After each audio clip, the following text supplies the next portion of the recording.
avons le plaisir de vous accueillir ainsi que autour d'une grande figure intellectuelle qui est le professeur René Galisso, un grand connaisseur du Maghreb colonial et des nations qui sont nées après l'indépendance. Nous avons aussi le plaisir d'accueillir nos participants, nos camarades marocains et tunisiens. Nous avons donc Rania Medjdoub, militante tunisienne de l'immigration et féministe, Nassim El-Bouli, sociologue et militant tunisien au sein de l'immigration, Mohamed Jaït, militant marocain de la MDH, Association marocaine des droits humains, et du mouvement du 20 février, et Lotfi Chaoukri, membre de la MDH, et enfin Salah Menia, militant et membre du collectif Nassira. Donc, nous sommes réunis autour du thème le bilan politique après 3 ans des révolutions arabes. Donc, le débat se déroulera en 3 phases. Il y aura une première table ronde où chacun des participants aura 10 minutes pour intervenir. Et enfin, le professeur René Galisso aura 30 minutes et 20 à 30 minutes pour intervenir aussi.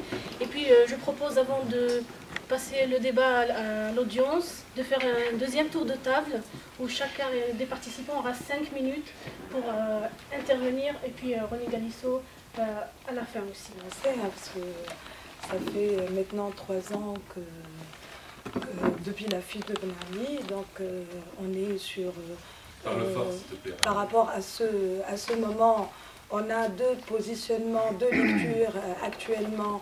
La première qui dit que le processus révolutionnaire s'est déclenché avec la révolution du bassin minier de 2008, donc c'est de la région de Gafsa. La deuxième lecture dit que c'est à partir du 17 décembre, donc la date de l'immolation du jeune Bouazizi et le déclenchement des événements de Sidi Bouzid. Donc, comme tout le monde le sait, c'est un mouvement spontané dans la mesure où c'était pas attendu ni par les militants qui sont les militants de terrain, ni par les politiques.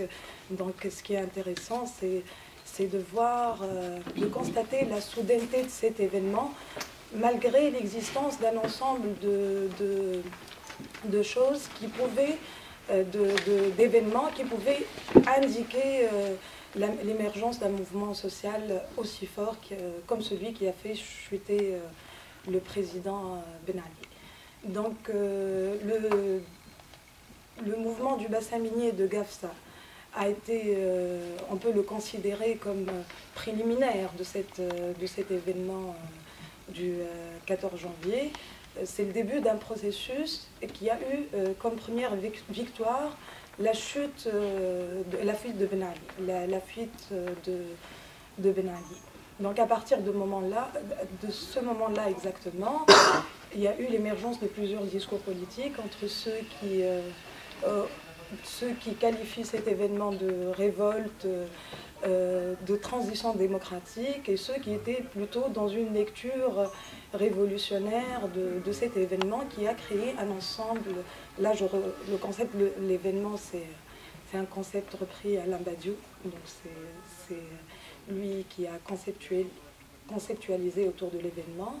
Et en fait, c'est justement la fuite de Ben Ali a créé un ensemble de possibilités de changement, et sur le plan politique et sur le plan social et économique. Et on a vu quand même dès le premier jour du 14 janvier, on a vu une expression populaire révolutionnaire qui n'a pas réussi à formuler, à se structurer autour d'un discours révolutionnaire, mais qui était que sur le plan pratique, si on peut le dire, c'était une pratique révolutionnaire, parce qu'à un moment donné, à la fuite de Ben Ali, et on a commencé à parler de l'affaiblissement de l'État, et il y a eu des expressions comme les comités de quartier, comme les comités de défense de quartier, qui quand même se substituaient à une des fonctions de l'État, qui est la défense des quartiers, et les gens se sont organisés autour de ces comités qui n'ont pas duré longtemps dans le temps, hein, parce qu'à un moment donné, les politiques, je dirais, de l'extrême gauche, ainsi que les islamistes, ont voulu récupérer cette idée pour créer d'autres comités, parce que jugeant ces comités populaires comme apolitiques, si on peut dire le terme, ils ne trouvaient pas... voilà. Non, mais eux, justement, ils les jugeaient apolitiques. C'est pour ça qu'ils ont créé des comités parallèles qui sont les comités de protection de révolution sur la base de quotas politiques. Parce qu'à un moment donné, ils jugeaient que cette expression populaire, que moi je dirais que autrement politique, pareil, hein, ils jugeaient que ce n'était pas politique.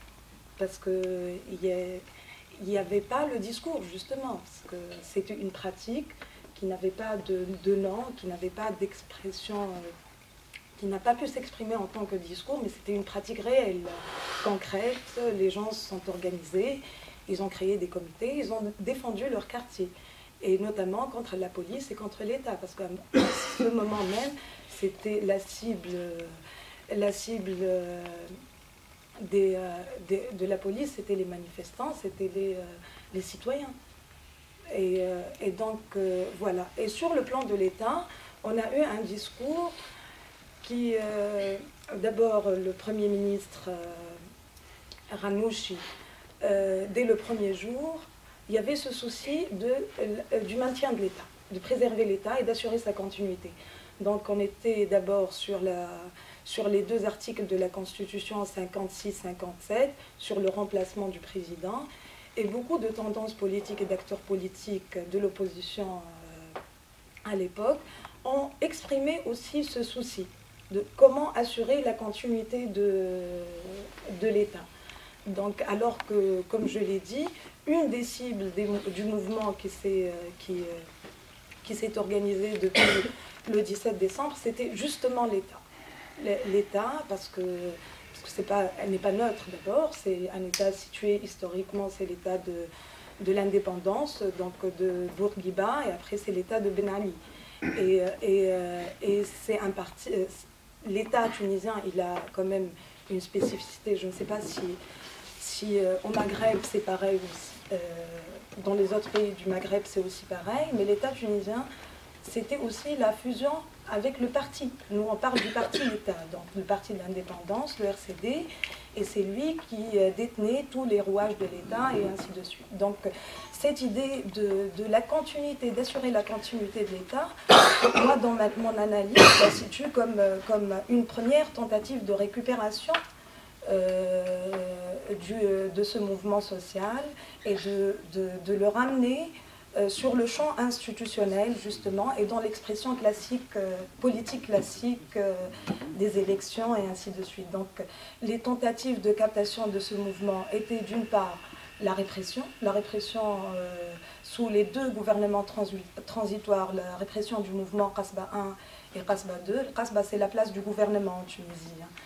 Et par la tentation aussi, qui s'est concrétisée par la création ou la mise en place de la haute instance pour la réforme politique, la transition démocratique et la réalisation des objectifs de la révolution, qui était présidée par un universitaire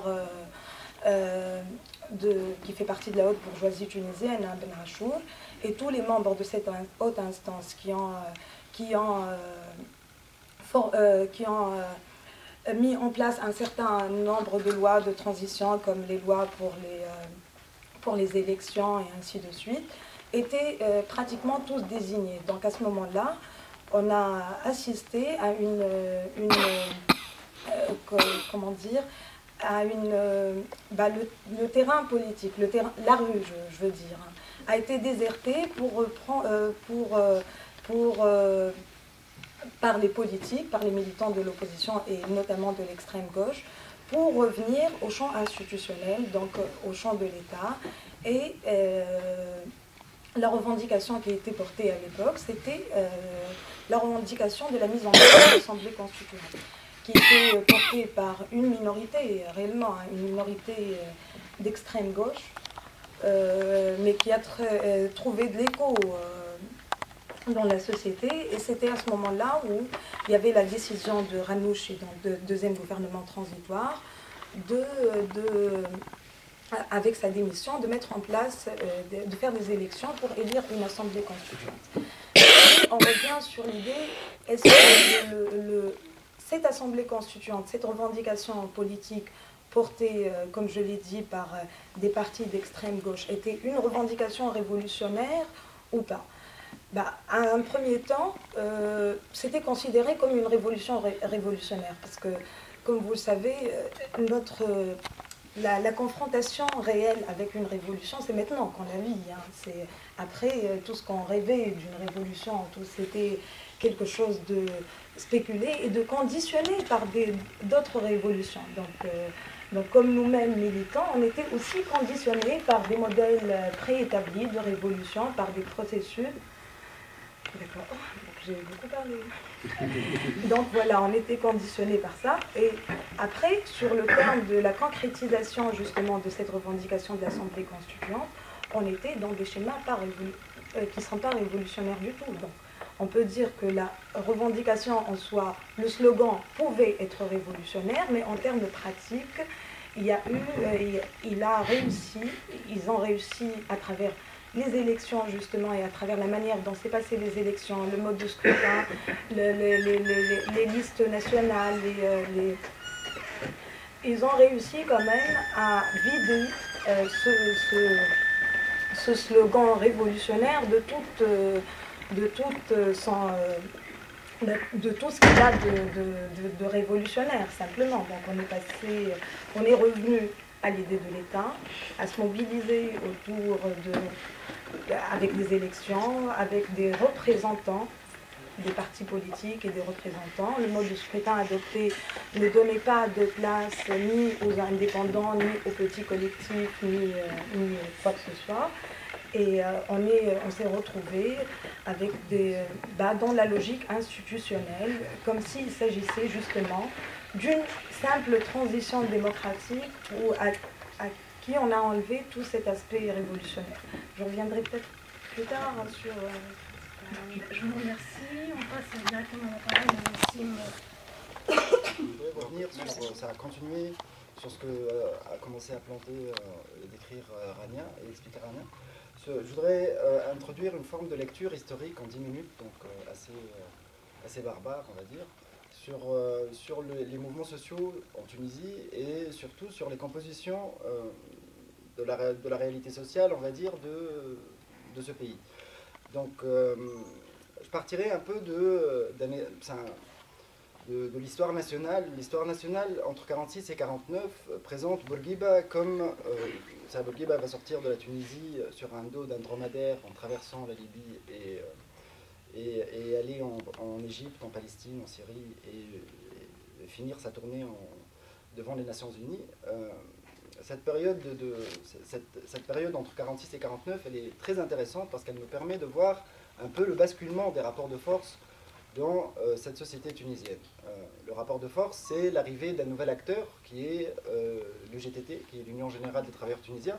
Elle n'est pas encore créée à cette époque-là, mais l'organisation des centrales régionales et la tentative et le travail de regroupement des travailleurs tunisiens va marquer un point important dans la lutte nationale, mais aussi, ce qu'on va le voir tout le long de l'histoire de ce pays, qui sera l'acteur majeur à côté de l'État ou avec l'État ou contre l'État tunisien.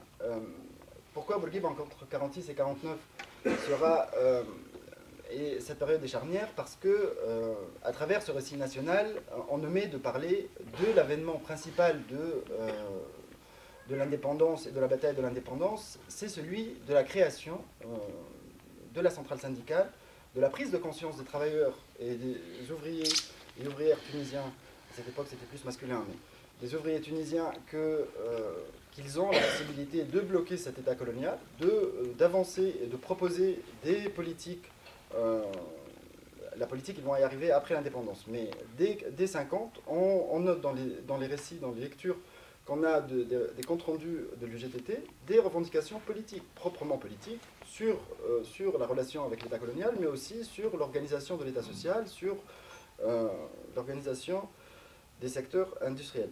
Donc l'avènement de l'UGTT et l'arrivée de l'UGTT va marquer un peu cette dichotomie dans la scène politique tunisienne entre une élite intellectuelle, un peu clairement bourgeoise, petite bourgeoise, urbaine, face à un mouvement hétéroclite où on retrouve dedans, dès sa création, différentes forces qui se bagarrent la dissidence, qui sont d'un côté, on va dire, d'une manière grossière, les ouvriers, les bas salaires et les salariés des administrations. Et ces deux poids vont continuer jusqu'à aujourd'hui, on va dire, à cristalliser des rapports de force assez forts, ce qui bloquera la centrale syndicale à certaines périodes, ce qui permettra, comme je reviendrai peut-être dans la deuxième partie du rôle de l'UGTT aujourd'hui dans le processus révolutionnaire, et de voir comment elle est capable de composer avec le patronat ou avec des franges clairement bourgeoises. Toute cette histoire de l'UGTT et de la composition de la sphère politique tunisienne n'est pas dissociable de l'histoire tout court de ce pays. C'est qu'à la sortie des Ottomans, ou l'arrivée des Ottomans après les Arabes, on a une société rurale fondamentalement construite autour de la propriété terrienne, donc autour de grands propriétaires terriens dans beaucoup de régions, et sur la base d'une main-d'œuvre. Les Khames, le système des Khames en Tunisie, c'est un peu un système où les gens viennent travailler, ne sont pas propriétaires de la terre, ils peuvent vivre sur la terre, peuvent travailler, avoir une partie, un cinquième justement de la récolte, et ainsi on va retrouver une catégorie sociale qui va perdurer depuis les Ottomans jusqu'à aujourd'hui. Tafir Bembrik les appelle les bleus, les Orobs. C'est tous ceux que cette bourgeoisie n'arrive pas à voir et qu'aujourd'hui, finalement, avec ce mouvement de soulèvement, comme on l'a vu par ailleurs dans d'autres régions de la Tunisie, le bassin minier, c'est une autre histoire, c'est pas une histoire d'agriculteurs et de propriétaires terriens, mais c'est une histoire aussi de catégories de populations qui ont été mis à l'écart du processus de répartition des richesses. Cette composition de la sphère politique et de la réalité sociale qui est inhérente montre clairement que la bataille menée entre aujourd'hui ce qu'on appellerait les modernistes et les islamistes, par exemple, cette dichotomie et cette facilité qu'on nous impose comme grille de lecture, omet en grande partie toute cette réalité sociale et tous les conflits et rapports de pouvoir qui existent entre les différentes franges de cette société. Ce qui cristallisera la confrontation entre les différents acteurs sera principalement le rapport à l'État. Et le grand problème peut-être et en tout cas les grandes leçons de ces processus révolutionnaires, qu'ils soient en Égypte ou en Tunisie ou ailleurs, montre la difficulté à composer et à construire un État qui est capable d'être représentatif de toutes ces catégories sociales. Ce qui se passe en Tunisie, même si l'Assemblée constituante, elle a l'air d'être très diversifiée avec des gens de différentes classes sociales, peut-être l'une des premières fois dans l'histoire de ce pays où on a des classes sociales aussi représentées de cette manière représentée dans l'Assemblée constituante, montre par contre comment l'incapacité de remettre en cause le rôle de cet État et remettre en cause comment cet État a construit son pouvoir. Je saute un peu d'une période à une autre, mais ce que je veux souligner, que je veux que ça soit clair, c'est dans la bataille qu'a entamée l'UGTT avec sa prise de pouvoir sur le Mé de Stour de Bourguiba en 49 et entre 46 et 49 a permis, après l'indépendance, de se transformer en bras de fer, entre un rapport de force entre un État et une centrale syndicale. Et dans ce rapport de force, l'État, il a réussi, d'une part, avec une politique répressive, de contrôler le GTT, mais aussi, et surtout, de créer une oligarchie économique et basée aussi sur des notables locaux et sur cet État-parti qui était le PSD, était l'Union de Stour et que ce qu'a construit Bourguiba en cette période-là. Cette question de l'oligarchie économique et politique va finalement cristalliser ce rapport de force, dans le sens où aujourd'hui l'intérêt de Nahda comme de Nida Tounes ou comme des autres organisations politiques est de s'accaparer ces réseaux clientélistes et cette oligarchie-là. Et de là à poser la question finalement, est-ce que le processus révolutionnaire, en tout cas comment il est enclenché en Tunisie, ne nous permettrait pas de poser, de questionner cette construction de l'État et la construction de ce qu'on pourrait appeler une contre-révolution ou un processus révolutionnaire. Est-ce que finalement